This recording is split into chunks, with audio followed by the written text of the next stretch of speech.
my dear students, welcome to Vedanta CBSE 9th and 10th Telugu, and this is Gayatri Patel, your favorite master teacher.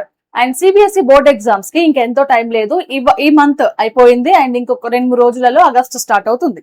So August వచ్చిన వెంటనే ఇంకా మనకి syllabus fast అవుతుంది schools లో, and October November టైంలో date sheet వస్తుంది, and final గా ఫిబ్రవరిలో ఎగ్జామ్స్ ఉంటాయి. సో ఫిబ్రవరి మంత్ అసలు మనం కన్సిడర్ కూడా చేయొద్దు ఫర్ ప్రిపరేషన్, అది కంప్లీట్లీ ఫర్ ఎగ్జామ్స్ అని అనుకోవాలి. ఇంకా మనకి మిగిలింది ఏంటి, ఆగస్టు నుంచి మనం ఈవెన్ జనవరి కన్సిడర్ చేసి ఫిబ్రవరి 1st వరకు మనకి కేవలం మిగిలింది 6 months. ఈ 6 months లో మనం ఏమి చేస్తే నువ్వు ఈ గడిచిన ఈ 2-3 months ఏం చేసావా అనేది పక్కన పెట్టేస్తే, ఈ 6 months నువ్వు ఏం చేస్తే నువ్వు అనుకున్నట్టుగా 100/100 ప్రతి సబ్జెక్ట్ లో తీసుకొచ్చుకోగలవు అనేది వీడియోలో చూద్దాం. And it is completely possible నాన్న, ఇంపాసిబుల్ అసలు కానే కాదు. సిబిఎస్ఈ ఎగ్జామ్ అంటే చాలా టఫ్ ఉంటుంది, that 10th class board exams ఉంటాయి, అండ్ నువ్వు చాలా హార్డ్ వర్క్ చేయాలి, నీకున్న 6 months సరిపోదు, నువ్వు ముందు నుంచి ప్రిపేర్ అవ్వాల్సి ఉండే అని మన చుట్టుపక్కల వాళ్ళు చాలా చెప్తారు. బట్ వాళ్ళందరికీ ప్యాటర్న్ తెలియదు అండ్ టెక్నిక్ తెలియదు, కాబట్టి వాళ్ళు ఎన్నైనా చెప్తారు. బట్ మీ టీచర్ని ఒకసారి అడగండి, లేదంటే ఎగ్జామ్ రాసిన మీ సీనియర్స్ ని ఒకసారి అడగండి. నా దృష్టిలో 10th క్లాస్ చాలా ఈజీ ఎగ్జామ్ నాన్న, ఒప్పుకుంటా. బోర్డ్ ఎగ్జామ్ ఉంది, ఇది మీ ఫస్ట్ టైం. ఆ ఒక్క పాయింట్ తప్పితే మిగిలిన హోల్ థింగ్ అంతా మీరు కామన్ గా ఎక్సెల్ చేయొచ్చు. బికాస్ సిలబస్ మీకు అఫ్ కోర్స్ 9th క్లాస్ కన్నా కొంచెం ఎక్కువగా ఉంటది, ఒప్పుకుంటాను. అండ్ ఇంకొక ప్రివిలేజ్ ఏంటంటే 9th క్లాస్ కైనా కూడా బోర్డ్ ఎగ్జామ్స్ లేవు కాబట్టి మీ టీచర్ ప్రిపేర్ చేస్తుంది, అండ్ అలాగే మీ ఇంటర్నల్ థింగ్స్ అన్ని జరుగుతాయి. But for 10th class board exam ఉంటది కాబట్టి కంప్లీట్ స్టేట్ లో all India wide nation wide గా మీకు ఎన్ని ఇయర్స్ నుంచి ఎగ్జామ్ జరిగింది, ప్రతి పేపర్ మీకు అవైలబుల్ గా ఉంది ఇంటర్నెట్ లో. దాంతో పాటు సో మెనీ స్టడీ మెటీరియల్స్ ఉన్నాయి, అండ్ స్టడీ మెటీరియల్స్ పక్కన పెట్టేస్తే మైండ్ మ్యాప్స్ అండ్ అలాగే షార్ట్ నోట్స్ లు ఉన్నాయి. దాంతో పాటు మోడల్ పేపర్స్ కూడా ఉంటాయి, మాక్ టెస్ట్లు ఇవ్వడానికి కూడా ఉంటాయి. ఇన్ని రిసోర్సెస్ పెట్టుకొని మనం 6 months లో మనం అనుకున్న టార్గెట్ ని, ఏది ఆల్ ఇండియా ర్యాంక్ 1 ని అండ్ అలాగే 100/100 ఇన్ సబ్జెక్ట్ ని తీసుకురాలేమా? Completely possible, but with your efforts and dedication. Consistency చాలా చాలా ఇంపార్టెంట్. మరి అలా ఏం చేయొచ్చు, నేను ఈ 6 months లో నేను ఏం చేయొచ్చు టు గెట్ 100/100 మంచి పర్ఫెక్ట్ స్కోర్ తీసుకురావడానికి అనేది చూద్దాం. అండ్ మీ అందరికి తెలిసిన ప్యాటర్నే దట్ ఎవ్రీ సబ్జెక్ట్ 100 మార్క్ కి కండక్ట్ చేస్తారు. ఫైనల్ గా మనకి మెమోలో 100 మార్క్స్ ఉంటుంది. బట్ ఇందులో ఈ 100 మార్క్స్ సబ్జెక్ట్, ఎవ్రీ సబ్జెక్ట్ ఎట్లా డివైడ్ అవుతుంది అని అంటే 20 marks for your internal assessment. Internal assessment అని అంటే మీరు ఇన్ని డైలీ స్కూల్ కి వెళ్తున్నారు కదా, స్కూల్ కి వెళ్తున్నప్పుడు మెనీ థింగ్స్ కన్సిడర్ చేస్తారు. నువ్వు ఎగ్జామ్స్ లలో చిన్న చిన్న టెస్ట్లు ఉంటాయి కదా మనకి, యూనిట్ టెస్ట్లు అని, లేకపోతే మంత్లీ టెస్ట్లు అని, ఈవెన్ essay-1s ఇట్లాంటివి, హాఫ్ ఇయర్లీ ఎగ్జామ్స్ ఇలాంటివి. ఈ వీటిలలో నువ్వు ఎలా పర్ఫామ్ చేసావు, ఒకటి నువ్వు అటెండెన్స్ ఎంత రెగ్యులర్ గా ఉంది, నీ బిహేవియర్ ఎలా ఉంది, అండ్ అలాగే నువ్వు ప్రాజెక్ట్స్ గానీ అసైన్మెంట్స్ గానీ ఎలా రాసావు, అంటే పర్ఫార్మెన్స్ నీది ఎలా ఉంది, ఇవన్నిటిని బేస్ చేసుకొని ఈ 20 marks ఇవ్వడం జరుగుతుంది. ఇవన్నీ ఈ 20 marks అన్ని ఫ్రమ్ డే 1 నుంచే నువ్వు దీనిపైన ఫోకస్ చేయాలి. చాలా మంది స్టూడెంట్స్ ఏంటంటే ఫైనల్ ఎగ్జామ్స్ 80 marks కదా, నేను అక్కడే నా టాలెంట్ అంతా చూపిస్తా అండ్ రెగ్యులర్ గా నేను కాలేజ్ కి పోయినా పోకపోయినా నడుస్తుంది అన్న థాట్ లో ఉంటారు. చాలా నెగ్లిజెన్స్ చూపిస్తారు. బట్ మ్యాటర్ ఏంటంటే నీకు ఒక సబ్జెక్ట్ లో 100/100 రావాలంటే ఓన్లీ బోర్డ్ ఎగ్జామ్ సరిపోదు. ఖచ్చితంగా నీ క్లాస్ టీచర్, నీ సబ్జెక్ట్ టీచర్ నీకు మార్క్ వేయాలి. అండ్ వాటన్నిటి యావరేజ్ 20కి తీసుకుంటే నువ్వు ఎంత పర్ఫామ్ చేస్తున్నావు. ఇక్కడ 20/20 రాలేదా, చలో నీకు అక్కడ అట్లీస్ట్ ఇక్కడ 17/20 వచ్చినా కూడా నీకు ఫైనల్ ఎగ్జామ్ లో ఎన్ని మార్క్స్ వస్తాయి నాన్న? 97/100 వస్తాయి. కాబట్టి ఇంత మన చేతిలో ఉన్న విషయాన్ని పోగొట్టుకోవడం ఎందుకు? కాబట్టి అసెస్మెంట్స్, ఇంటర్నల్ అసెస్మెంట్స్ గానీ, అసైన్మెంట్స్ గానీ, ప్రాజెక్ట్స్ గానీ, టీచర్ ఏదైనా చెప్పినప్పుడు వర్క్ గానీ వీటిని నెగ్లెక్ట్ చేయొద్దు. ఖచ్చితంగా డైలీ అటెండెన్స్ ఉండాలి, అండ్ ఇయర్లీ అటెండెన్స్ మంచిగా చూసుకోండి. దాంతో పాటు మీ బిహేవియర్ అండ్ పర్ఫార్మెన్స్ కూడా స్కూల్లో త్రూ అవుట్ ద ఇయర్ తగ్గకూడదు. అప్పుడు మాత్రమే మీకు ఈ అసైన్మెంట్ లో 20 marks వస్తాయని చాలా మంది ఇంకేమనుకుంటారంటే, మాదే కదా స్కూల్, మా డాడీ మా సార్ తో మాట్లాడతారు, మా ప్రిన్సిపల్ తో మాట్లాడతారు, 25/20 ఇచ్చేస్తారు, సో నేను దీనికోసం పెద్ద కష్టపడాల్సిన అవసరం లేదు అని. But guys trust me, so last minute లో ఏదైనా జరగవచ్చు. సో మనం డిమాండ్ చేయలేము, మనం ఏమి చేయలేము ఇంకా లాస్ట్ మినిట్ లో. కాబట్టి ఈ 20 marks ని కూడా కన్సిడరేషన్ లోకి తీసుకోండి. And now coming to 80 marks. ఇప్పుడు మన ప్రిపరేషన్ అంతా కూడా 80 marks ఉంటుంది. బోర్డ్ ఎగ్జామ్ లో నువ్వు రాసే ఆ 3 గంటల్లో నువ్వు 80కి ఎంత బాగా పర్ఫామ్ చేస్తున్నావు అనేది ఇప్పుడు ఈ 6 నెలలు డిసైడ్ చేస్తుంది. ఈ 6 నెలలు నువ్వు టైం పాస్ చేస్తూ చిల్ అవుతూ అండ్ నెట్ఫ్లిక్స్ లో లేకపోతే బయట మూవీస్ చూస్తూ తిరిగావు, స్పోర్ట్స్ ఆడుకుంటూ టైం వేస్ట్ చేసావు, దెన్ అక్కడ 3 గంటలు కూడా ఖాళీగానే ఉండాలి ఎగ్జామ్ టైంలో. అదే ఒకవేళ నువ్వు ఇప్పటి నుంచే మెల్లిమెల్లిగా సిలబస్ ని ఫినిష్ చేసుకుంటూ రెగ్యులర్ గా ఎంతో కొంత చదువుతూ వెళ్ళావా, దెన్ ఫైనల్ ఎగ్జామ్ లో కూడా నువ్వు బాగా పర్ఫామ్ చేస్తావు. బట్ ఈ 80 మార్క్స్ నువ్వు తెచ్చుకోవాలి అని అంటే ఏం చేయాలి 6 months అనేది ఇప్పుడు చూద్దాం. సో నేను ఎవ్రీ మంత్ ఫేజ్ లాగా డివైడ్ చేసిన ఈ ఫేజెస్ లో నువ్వు 100/100 స్కోర్ కి నేను లాస్ట్ వీడియోలో చెప్పిన రోడ్ మ్యాప్ ఏంటంటే దట్ ఈస్ ఫర్ 90+ కావాలి అని అంటే December 31st is the last day. నువ్వు కంప్లీట్ గా సిలబస్ ఆ టైం వరకు ఫినిష్ చేసుకో అని చెప్పిన. బట్ ఇక్కడ ఏంటి మనకి ఆ 100 ఒక్క మార్క్ కూడా పోవద్దని అంటున్నాను కాబట్టి ఆ కొంచెం అడ్వాన్స్డ్ గా ఉండాలి మీ సిలబస్ ప్రిపరేషన్.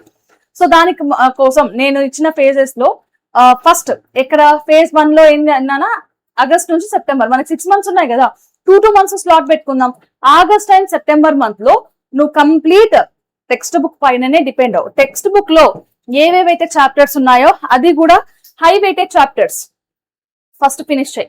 అండ్ దాంతో పాటు టెక్స్ట్ బుక్ అయిపోయి చదివిన తర్వాత కింద ఇంటెక్స్ట్ క్వశ్చన్స్ ఉంటాయి. చాప్టర్ అవ్వగానే అది చదివావు అనుకో, మళ్ళీ సపరేట్ గా చాప్టర్ కోసం ఒకసారి, ఆ క్వశ్చన్స్ కోసం ఒకసారి నువ్వు మళ్ళీ మల్టిపుల్ టైమ్స్ ఒక చాప్టర్ ని టైం వేస్ట్ చేయాల్సింది ఉండదు. బ్యాక్ టు బ్యాక్ చదివేస్తే మైండ్ లో కంప్లీట్ ఒక బ్లాక్ లాగా గుర్తుండిపోతుంది. సో ఫస్ట్ నువ్వు సిలబస్ ని ఫినిష్ చేయి, టెక్స్ట్ బుక్ మీదనే కాన్సన్ట్రేట్ చేయి. వేరే 4-5 రిఫరెన్స్ బుక్లు అస్సలు పెట్టుకోకండి. రిఫరెన్స్ బుక్లు ఎప్పుడు కావాలో నేను చెప్తా. అండ్ ఇది నువ్వు ఇప్పుడు ఏం చేయాలి అంటే సెప్టెంబర్, ఈ 2 నెలల్లో సెప్టెంబర్ వరకు నువ్వు 70 to 75% of the syllabus finish చేసి ఉండాలి. ఈ పాటికే మీకు హాఫ్ సిలబస్ అయిపోయి ఉంది. Most of the persons schools నేను తీసుకున్న డేటాని బట్టి లేకపోతే మన స్టూడెంట్స్ తో మాట్లాడిన దాన్ని బట్టి స్కూల్స్ ఆల్రెడీ 50% సిలబస్ ని ఫినిష్ చేశాయి. అండ్ అఫ్ కోర్స్ స్టూడెంట్స్ ఎంత లేదన్నా ఒక 30 to 35% వాళ్ళు లెర్న్ చేసుకున్నారు. అట్లీస్ట్ టెక్స్ట్ బుక్ ఓపెన్ చేసి వాట్ ఈస్ వాట్ అని వాళ్ళు చెప్పగలరు. నేను ఇన్ డీటెయిల్ గా అడగట్లేదు, ఓవరాల్ నీకు ఐడియా ఉంది ఒక చాప్టర్ గురించి, అందులో ఉన్న కాన్సెప్ట్స్ గురించి. Yes, that is fine. So September వరకు నువ్వు 70 to 75% ఫినిష్ చేసేస్తే రిమైనింగ్ అంతా కూడా కొంచెం పీస్ఫుల్ గా ఆన్ ట్రాక్ ఉంటుంది. లేకపోతే నువ్వు ఇక్కడే డిలే చేస్తే ఆ బర్డన్ వేరే మంత్ మీద, ఆ బర్డన్ ఇంకా కమింగ్ ఎగ్జామ్స్ వరకు ఉంటుంది. సో సెప్టెంబర్ అయిపోయిందా, నా phase 2 October and November month లో నువ్వు ఇప్పుడు ఏదైతే ఇక్కడ మిగిల్చావో 25% సిలబస్ ఉందా దాన్ని ఈ అక్టోబర్ లో ఫినిష్ చేయి. అక్టోబర్ లో ఎందుకు ఫినిష్ చేయమంటున్నానంటే అక్టోబర్ లో మనకి ఎగ్జామ్స్ ఉంటాయి, హాఫ్ ఇయర్లీ ఎగ్జామ్స్, అట్లా హాఫ్ ఇయర్లీ అయిపోయి ఉంటాయి. బట్ ఈ హాలిడేస్ వస్తాయి మనకి, ఫెస్టివల్ హాలిడేస్ కి ఒక 10 days అట్లా అట్లీస్ట్ ఎంత లేదన్నా 10th క్లాస్ అయినప్పటికీ, స్కూల్ క్లాస్ పెట్టినప్పటికీ కూడా ఒక 1 week మీ దగ్గర ఉంటది. ఆ 1 week లో హ్యాపీగా బ్యాక్లాగ్ సెషన్స్ అన్నిటిని కూడా నువ్వు జస్ట్ ఈ మంత్ లోనే, అక్టోబర్ మంత్ లోనే ఫినిష్ చేసుకోవచ్చు. సో వన్స్ అక్టోబర్ లో నీకు సిలబస్ ఫినిష్ అయిన తర్వాత November is only for revision. ఇక్కడ చదివింది అండ్ అలాగే ఇక్కడ చదివింది 1 time రివిజన్ ఇక్కడ అయిపోవాలి. సో వీక్ చాప్టర్స్ ఏవైతే ఉన్నాయో వాటిని కూడా నువ్వు November 30 వరకు ఫినిష్ చేసుకుంటే బెటర్, కొంచెం కాన్ఫిడెన్స్ వస్తుంది. సో ఇందులో సిలబస్ కంప్లీషన్ గురించి ఆలోచించు September 30 వరకు. దెన్ November 30 వరకు నీ బ్యాక్లాగ్స్ ఏవైతే ఉన్నాయో అవి అండ్ రిమైనింగ్ సిలబస్ అండ్ అలాగే నువ్వు ఎక్కడెక్కడైతే వీక్ ఏరియాస్ అంటావు కదా, కొంతమందికి మ్యాథ్స్ కి టైం పడుతుంది, అందులో చాప్టర్స్ మిగిలిపోయి ఉంటాయి, అవి చేయొచ్చు. కొంతమందికి బయాలజీ, కొంతమందికి లాంగ్వేజెస్, ఇట్లా ఎవరికి హార్డ్ గా అనిపించిన సబ్జెక్ట్ ఎవరికైతే వీక్ గా ఉన్నారో ఆ కాన్సెప్ట్ పైన మీరు నవంబర్ వరకు వర్కౌట్ చేయండి. అండ్ వాట్ నెక్స్ట్ మ్యామ్, ఇక్కడ రివిజన్ అన్నారు, సిలబస్ కంప్లీట్ అని అన్నారు, వాట్ నెక్స్ట్? ఇక్కడ December and Jan most important. నువ్వు ఇక్కడ ఏదేదైతే నేర్చుకున్నావో వాటిని ఎలా ప్రజెంట్ చేస్తే మనకి ఎగ్జామ్ లో మార్కులు వస్తాయి, ఏమేమి మిస్టేక్స్ చేస్తే మన మార్కులు పోతాయి అన్న విషయాల్ని నువ్వు డిసెంబర్ అండ్ జాన్ లోనే తెలుసుకుంటావు. లేదు మ్యామ్ నేను డిసెంబర్ అండ్ జనవరి కూడా నేను ప్రాక్టీస్ చేస్తాను, చదువుతాను అని అనుకుంటే నువ్వు చేసే మిస్టేక్స్ అని ఎక్కడ తెలుస్తాయి తెలుసా? బోర్డ్ ఎగ్జామ్ లో తెలుస్తాయి. సో phase 1 పోతుంది, దెన్ అగైన్ phase 2 కోసం మళ్ళీ కూర్చొని చదవాలి. But I'm suggesting you don't go for phase 2. Don't go అని అంటే ఇంప్రూవ్ చేసుకోవద్దని అనట్లేదు, కానీ phase 1 ఎట్లాగో నేను అచీవ్ చేయలేను, సో నేను ఏదైనా కూడా phase 2 లో చూసుకుంటా అని అంటారు చాలా మంది. కాబట్టి ప్లాన్ బి వద్దు, ప్లాన్ ఏ లోనే మనం గట్టి కొట్టేసేయాలి. కాబట్టి డిసెంబర్ అండ్ జనవరిలో నువ్వు previous year 5 to 10 years papers చూడు అండ్ మాక్ టెస్ట్లు ఇవ్వు. దాంతో పాటు నువ్వు ఎక్కడ ఏమేమి మిస్టేక్స్ చేస్తున్నావు, ఏ సబ్జెక్ట్ లో గ్రామటికల్ మిస్టేక్స్ చేస్తున్నావా, లేకపోతే రైటింగ్ స్పెల్లింగ్ మిస్టేక్స్ అవుతున్నాయా, కాన్సెప్ట్ మిస్టేక్స్ అవుతున్నాయా, లేకపోతే సింప్లిఫికేషన్ మిస్టేక్సా, ఎక్కడెక్కడ ఏమేమి మిస్టేక్స్ అవుతున్నాయి అన్నిటిని కూడా ఒక బుక్ పెట్టుకో, ఎర్రర్ బుక్ చూస్తూ నీ ఎప్పటికప్పుడు మిస్టేక్స్ అన్నిటిని నువ్వు కవర్ చేసుకో, సో దాట్ ఇంప్రూవ్ అవుతావు. ఇక్కడ నువ్వు ఎంత ఇంప్రూవ్ చేసుకుంటే నీ బోర్డ్ ఎగ్జామ్ లో అంత మార్క్స్ ఎక్కువ అవుతాయి. నువ్వు ఇక్కడ ఇంప్రూవ్మెంట్ మీద కానీ లేకపోతే మాక్ ఎగ్జామ్సే కదా, ప్రీవియస్ ఇయర్ క్వశ్చన్సే కదా, నేను ఒక 15 days 2 weeks టైం తీసుకుంటాను అనుకుంటే అది చాలా దెబ్బ కొట్టేస్తుంది. ఎందుకు? మనము ఈ మాక్ టెస్ట్ ఇచ్చేది దేనికనంటే మనం ఎగ్జామ్ కి మెంటల్ గా ప్రిపేర్ అవుతున్నాం. సో దాట్ నీ రెగ్యులర్ ఒక 1 month నువ్వు కేవలం ఎగ్జామ్ ఇవ్వడమే నీ రొటీన్ అయితే నీకు ఫైనల్ ఎగ్జామ్ ఒక ఎగ్జామ్ అనిపించదు, it is one of the exam అనిపిస్తుంది. ఫస్ట్ మన బ్రెయిన్ లో నుంచి ఆ నర్వస్నెస్ పోతే మనం ఫుల్ గా పర్ఫామ్ చేయగలము. ఆ నర్వస్నెస్ పోవాలి అని అంటే మీరు ఇక్కడ ప్రాక్టీస్ చేయాలి, రైట్? సో ఫిబ్రవరి కూడా ఉంది కదా అని అంటే అస్సలు కన్సిడర్ చేయకండి ఫిబ్రవరిలో లాట్ ఆఫ్ హెడేక్స్ ఉంటాయి, లైక్ టైం తక్కువగా ఉందని కానీ, లేకపోతే మన ఎగ్జామ్ సెంటర్ అని, సో హాల్ టికెట్స్, స్కూల్ కొన్ని వర్క్స్ చెప్తుంది, వీటన్నిటితో మనం చాలా ప్యాక్ అయిపోయి ఉంటాం. సో January 30 వరకు నీ సిలబస్ అయిపోవాలి. వీక్ ఏరియాస్ ఉంటే వాటిపైన ఎక్స్ట్రా టైం ఫోకస్ చేసే కాన్సెప్ట్స్ అన్నిటిని అర్థం చేసుకోవాలి. దాంతో పాటు ప్రీవియస్ ఇయర్ క్వశ్చన్ పేపర్స్ చూసి మాక్ టెస్ట్లు రాసి ఉండాలి. ఇవన్నీ కూడా ఈ 6 months లోనే ఫినిష్ అయ్యేలాగా చూసుకుంటే వితౌట్ ఎనీ బ్యాక్లాగ్, దెన్ నువ్వు కరెక్ట్ గా పర్ఫామ్ చేయగలవు ఆన్ February. అండ్ గైస్ ఇక్కడ ఇది ఎంత చేయాలని అంటే మాకు టైం సరిపోదు కదా మ్యామ్, 24 hours లో మేము స్కూల్ చూసుకోవాలి, స్కూల్ వర్క్స్ ఉంటాయి, వీటన్నిటికీ టైం ఎట్లా అని అంటే ఒక చిన్న సింపుల్ థింగ్ చెప్తానా. ఇప్పుడు మనకి టార్గెట్ ఫిక్స్ అయిపోయింది, నా షెడ్యూల్ రావాలి. సో ఫస్ట్ మీకు స్కూల్ ఉన్న రోజులో కనీసం ఒక 3 hours మీరు ఈజీగా తీయగలుగుతారు. సో CBSE బోర్డ్స్ కాబట్టి మనకి స్కూల్ టైమింగ్స్ మరీ అంత హెక్టిక్ గా ఉండవు, అండ్ ఒకవేళ ఉన్న స్టడీ అవర్స్ స్కూల్లో కూడా ఉంటాయి. కాబట్టి ఎంత లేదన్నా మీ సెల్ఫ్ స్టడీకి ఒక 3 hours పెట్టుకోండి. ఈ 3 hours లో కూడా స్లాట్స్ లాగా డివైడ్ చేయండి. దట్ 3 గంటలు ఒకటే సబ్జెక్ట్ చదవడం కాకుండా, 2 గంటలు ఒకటే సబ్జెక్ట్ చదవడం కాకుండా 1 hour for maths, 1 hour for other subjects and 1 hour for practice లేదంటే లాంగ్వేజెస్, ఇట్లా నువ్వు డివైడ్ చేసుకో. అండ్ వీక్లీ నువ్వు ఈ సబ్జెక్ట్స్ అన్నిటిని కూడా రొటేట్ చేస్తూ ఉండు, సో దట్ నీకు బోర్ కొట్టదు అండ్ మన అనుకున్న థింగ్స్ కూడా ఫినిష్ అయిపోతాయి. అండ్ వీక్ డేస్ లోనే అంటే స్కూల్ ఉన్న రోజే 3 గంటలు ఇస్తున్నాం అంటే వాట్ హ్యాపెన్స్, ఇప్పుడు మనకి అక్టోబర్ లో ఈవెన్ నవంబర్ టైంలో దివాళీ దసరా టైంలో హాలిడేస్ వస్తాయి. అప్పుడు ఏం చేయొచ్చు, నీకు ఇంకా ఎక్స్ట్రా టైం ఉంటది. ఇక్కడ 3 hours యూస్ చేసేది కదా, ఇక్కడ 6 hours యూస్ చేయి.